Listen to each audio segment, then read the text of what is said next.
Out sourcing ఉద్యోగులు ఏదైతే ధర్నా కార్యక్రమంకు నిర్వహిస్తున్నారో, దయచేసి నేను శాసనసభ్యుడిగా రాలేదు, రాజకీయ నాయకుడు కూడా రాలేదు.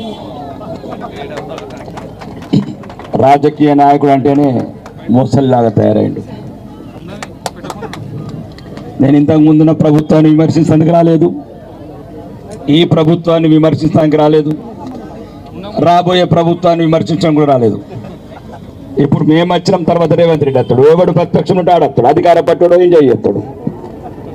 మీకు మోసాలు చేసుడు, మీకు అబద్ధాలు ఎప్పుడు, ఎన్నికలకు ముందు ఏం చెప్తావు మాకు తెలియదు, మీరేం నమ్మి మా కోట్లు ఎత్తారు మాకు తెలియదు. తెలంగాణ అసెంబ్లీలో అందరికన్నా ముందు నేనే అడిగిన అవుట్ సోర్సింగ్ ఉద్యోగుల గురించి,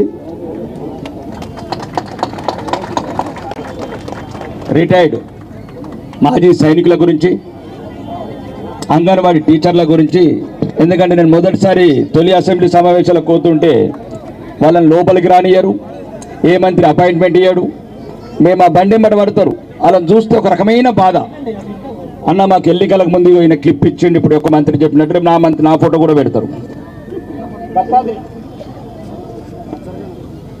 ప్రతి ఒక్కరు అసెంబ్లీ గేట్ల కాడ ఎంత దారుణంగా మమ్మల్ని బతిమలాడుతారంటే, అన్న కొద్దిగా లోపలికి అడగండి.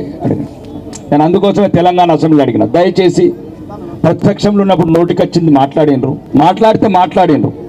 మీరు కావాలంటే నా అసెంబ్లీ క్లిప్ చూడండి.